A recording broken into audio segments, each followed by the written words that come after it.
Hello everyone and welcome back to my channel. As you can see from the title, I was recently hospitalized in Japan. This is me after I was rushed to the hospital and immediately put on an IV drip. So it turns out I had contracted E. coli and as a result had a kidney infection.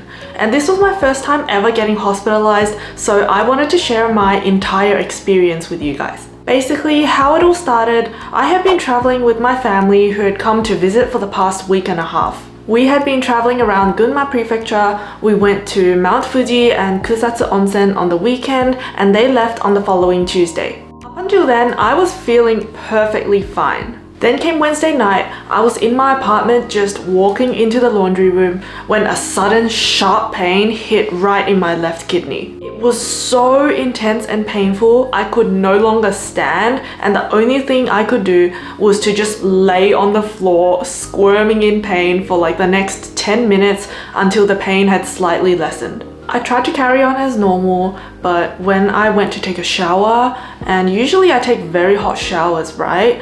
I started to feel like I was getting cold and like the chills, which kind of told me that I was probably about to get a fever.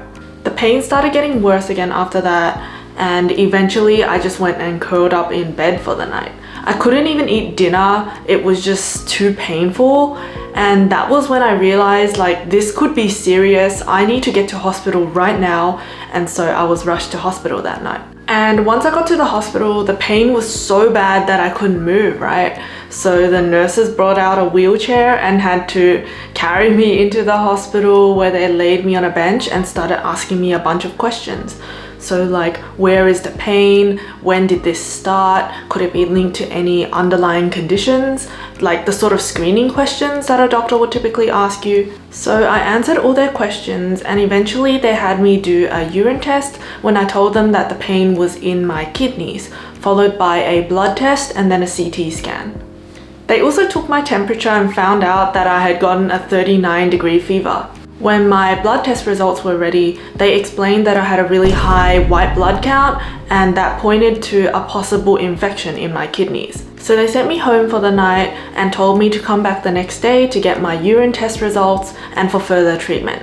The pain persisted through the next day. They immediately set me up on the IV drip again and advised me to stay in hospital for the next week. They moved me from the day clinic to the patient ward, and I was surprised to see that I had gotten my own room. I heard that this is something they do in Japan, but when you choose to stay in a hospital, they have several hospital stay package options for you to choose from, which include different amenities like having your own bathroom or toilet, having a more spacious and luxurious room, and etc. I just had the second tier, which had my own room but without a toilet or bathroom. The room still ended up being quite spacious and came with my own sink, and it was very clean, like what you typically expect from a hospital. For the first few days, I was in so much pain that I couldn't really get comfortable. Like, I couldn't really go to the bathroom on my own, so whenever I wanted to go, I had to press the button and call the nurses for them to wheelchair me to the bathroom. So they took a couple of urine samples and tested them, and I just got the results back and they detected that it's E. coli, so they're going to change my meds and put me on something else. It'll be about another week in hospital, but hopefully things are gonna be okay from here. I haven't showered in like 2 days, so honestly I feel pretty gross, especially since I'm still recovering from my fever, so I'm sweating a lot and having a lot of muscle aches and sores. I was really hesitant to let the nurses bathe me. They gladly offered, but I was really shy about the whole idea. Thankfully the nurses here and everyone have been really helpful. They've been really patient and helping me when there's so many things I can't do by myself. Like even going to the bathroom is pretty hard because it's really difficult for me to walk, and they've just been really helpful in like pushing me around in the wheelchair to go, or like just holding my hand when I try to walk.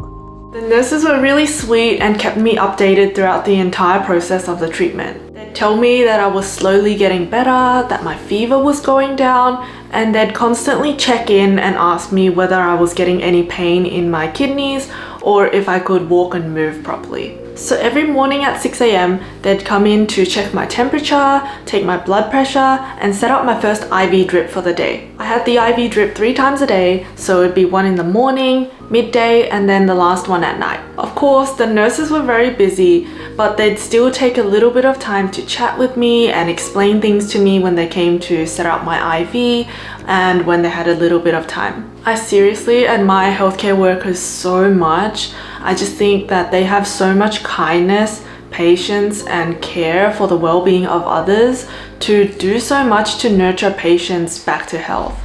The food in the hospital was honestly pretty good. They serve warm tea before meals, and the food is very soft and easy to chew, which I believe is to cater for the elderly, although we did have tonkatsu one day and it was pretty good. The taste was not bad, a little bit to the bland side, which is expected, but overall they were very well balanced, generally Japanese style meals. There was a lot of steamed fish and meats, pickles, miso soup, and rice. I didn't really like the steamed fish that much. It was pretty fishy and usually overcooked, so it was dry. It would have been nice if they served more fruits and vegetables, which I felt like was a bit lacking, but that's just my personal opinion. When it comes to being hospitalized in Japan, something I'm sure a lot of people want to know is the level of Japanese you need in order to communicate with the doctors and nurses. I think this depends heavily on where you are.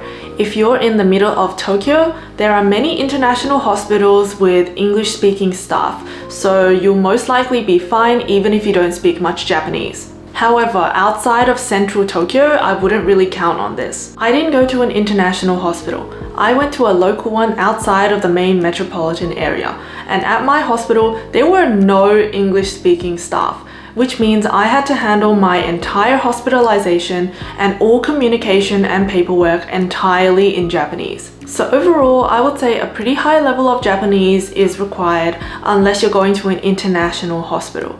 That, or you could use a translator, though it might be a hassle. You need to be able to explain your symptoms, tell your doctor where it hurts, when you've had your symptoms, if you have any underlying health conditions, or if you're taking any medications, which can get quite complicated. On top of that, you need to answer questions the doctor asks, as well as interpret explanations of test results if you take any. So you need to have some level of understanding of medical terminology. Now I'll get into the costs. For a week of hospitalization and after all my deductions, I had to pay about 97,000 yen out of pocket, which is about $1,000. So I received a 70% deduction on the cost from my insurance. So this amount is the remaining 30%. This amount includes the multiple blood and urine tests, the CT scan I did, the patient room, meals, treatment, and medicine. I also needed to request a medical certificate, which is called a shindansho, and this is a document you need to show your workplace for sick leave or to make a health insurance claim. It does cost money though. Mine was about 3,000 yen. The healthcare system in Japan is pretty great, but like most countries in the world with free healthcare, it's still going to cost you a bit if you're not in a life-threatening emergency. But I think this is already a lot less than what it would have costed me in Australia with health insurance. The cost might depend on the establishment as well. So if you're staying at a more prestigious international hospital with more amenities, your bill might run higher than if you're staying at a local hospital. So that's everything I can think of when it comes to my hospitalization. Overall, I would say the hospital system in Japan seems pretty good. The whole process from start to finish was pretty straightforward, even for someone who had never stayed at a hospital before, and especially in Japan. I was able to pretty much do it all on my own. Hospital food wasn't as bad as I thought it would be. I only wish there were more fruits and vegetables. Although I will say, through this experience, I'm so grateful that I know how to speak Japanese and didn't have any issues communicating with hospital staff. And I think for those of you that want to live in Japan, while your chances of getting hospitalized or having to deal with something legal or official are pretty slim, you'll definitely be better off by knowing Japanese so that you can count on yourself to communicate anything important. Even by using a translator or interpreter, it can be difficult when you're not really understanding what's being said, and it leaves room for misunderstanding or misinterpretation to occur. With that being said, if you found this video helpful, be sure to leave a like, subscribe, and let me know if you have any questions about going to hospital in Japan in the comments down below. Thank you so much for watching, and I will see you in the next one. Bye!